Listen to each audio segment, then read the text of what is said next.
ہیں یقیناً یہ رات بڑی عظیم رات ہے، اور آج کی رات میں انسان کی زندگیوں کے بارے میں فیصلے بھی ہوتے ہیں، اور بلکہ یہ کہا جائے جو روزی انسان کو حاصل ہوتی ہے وہ بھی آج کی تاریخ میں، آج کی رات میں جو آج لمحے گزریں گے ان میں روزی بھی ڈیسائیڈ ہوتی ہے، کس کو کتنی روزی ملے گی ہمیں۔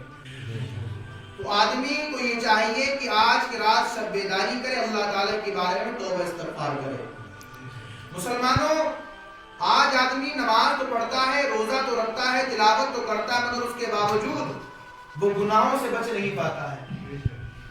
یعنی اس کے اندر کام تو وہ ہیں مگر اس کام کا مکمل فائدہ نہیں ہو رہا ہے، اور اسی وجہ سے انسان کی دعا اللہ کے بارے میں قبول نہیں ہو رہی ہے۔ دیکھیے، اگر تمہارے دربار میں، تمہارے گھر پر، تمہارے چوکٹ کوئی بھکاری آ جائے، اگر وہ بھکاری غلط انداز میں بھیک مانگے تو کیا تم اسے بھیک دو گے؟ بولو بھائی، نہیں دو گے۔ اس کا انداز غلط ہے، اس کی بات غلط ہے، تم کہو گے تیرا سلیقہ غلط ہے۔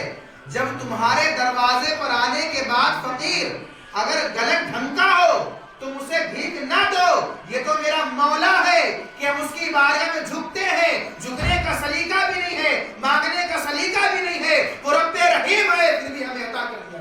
سبحان اللہ۔ تو شاعر اسی جانب کہتا ہے، وہ سنتا ہے سب کی دعا کر کے دیکھو،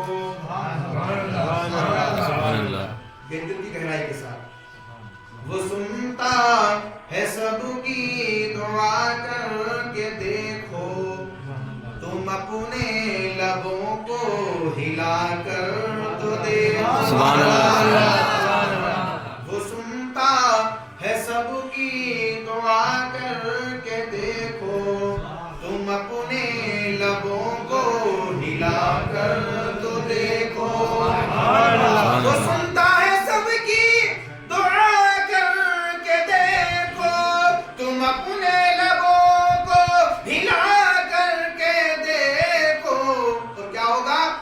سیاہی گناہوں کی دھل جائے دل سے، سبحان اللہ، سبحان اللہ، سیاہی گناہوں کی دھل جائے دل سے، تم آنکھوں سے آنسو بہا کر تو دیکھو،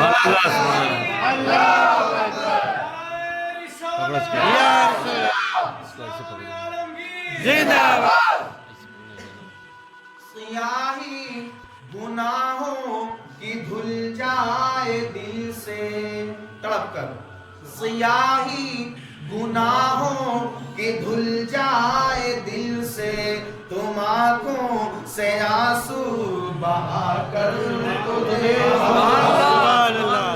رب کی بارگاہ میں مانگنے کا سلیقہ اگر ہمیں آ گیا۔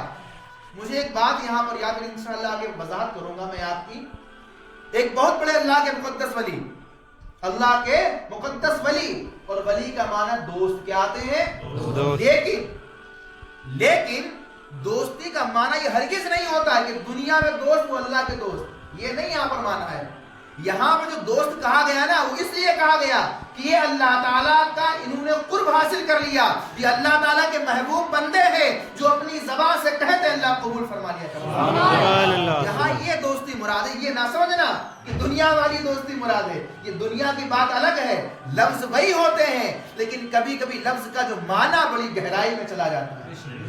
لفظ ہے وہ مگر گہرائی اس کی بہت زیادہ ہے جو ہر انسان ناپ نہیں سکتا ہے۔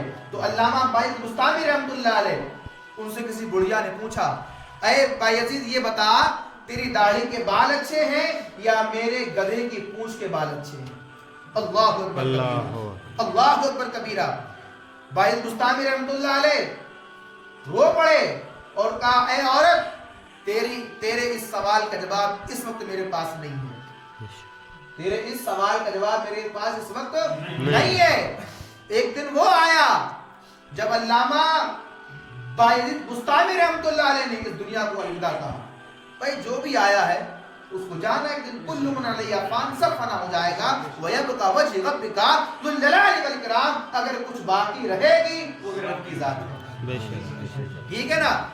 اب آپ دنیا سے چلے گئے، اسی سوال پوچھنے والی عورت کے خواب میں آئے تو آپ نے فرمایا اے سوال کرنے والی سن، اللہ کا شکر ہے کہ میرا خاتمہ ایمان پر ہو گیا۔ سبحان اللہ۔ یہ دعا ہر وقت آپ کرو کہ مولا جب تک زندگی دے ایمان پر دے، جب موت آئے مولا ایمان پر خاتمہ۔ بے شک بے شک، سبحان اللہ۔ اگر ایمان پر خاتمہ ہو گیا سمجھو ساری محنتیں ہماری قبول ہو گئی۔ بے شک، اسی طرز پہ شاعر کہتا ہے کہ انہیں جانا انہیں جانا انہیں مانا نہ رکھا غیر سے کام، بے شک، انہیں جانا انہیں مانا نہ رکھا غیر سے کام، للہ الحمد میں دنیا سے مسلمان گئے۔ یاد رکھو میرے دوستوں، بھائی بستامی رحمت اللہ علیہ فرماتے ہیں بڑھیا سن، اللہ کا شکر ہے کہ میرا خاتمہ ایمان پر ہو گیا، اب تیرے گدھے کے پونچھ کے بال داڑھی سے کوئی واسطہ ہی نہیں رہا، رب کا شکر ہے کہ رب نے مجھے جنت کے اندر اعلیٰ مقام عطا کیا۔ سبحان اللہ سبحان اللہ۔ تو کہا جنت میں کیسے پہنچے، جنت کے اندر کیسے پہنچے، یہ اعلیٰ مقام حاصل کیسے ہوا؟ علامہ بعید بستامی رحمت اللہ علیہ فرماتے ہیں سنو مسلمانوں، کان کھول کر یہ بات سنو اور ذہنوں کے اندر بٹھا بھی لینا۔ کہا جب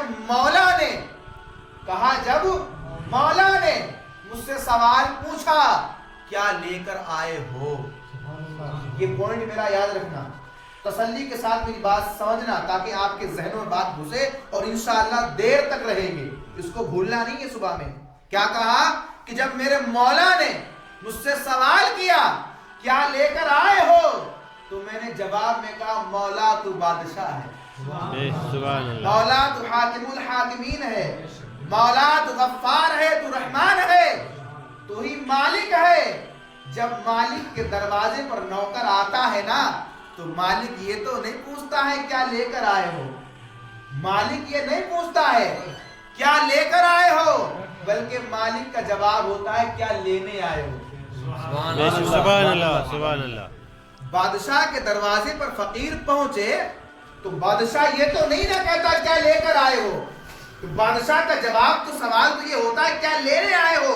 کہا مولا میں تیرے در کا بھکاری ہوں، مولا میں تیرا بندہ ہوں، تو میرا مالک ہے، میں تیرے پاس کیا لے کر آؤں گا، میرے پاس کچھ نہیں ہے، بس تیری رحمت بس لینے کے لیے آیا ہوں۔ یہ ادا رب کو اتنی پسند آ گئی کہ اس جملے نے میری مغفرت فرما دی اور جنت کے اندر میرا مقام تھا۔ سبحان اللہ۔ بس خدا سے مانگنے کا ہمیں ڈھنگ اگر آ گیا، خدا سے مانگنے کا سلیقہ اگر آ گیا، خدا سے ہم کیسے مانگے وہ مانگنے کا طریقہ ہمیں آ گیا تو بندے کے لیے دنیا کے اندر بھی نجات ہے اور مرنے کے بعد جنت کے اندر اعلیٰ مقام۔ سبحان اللہ۔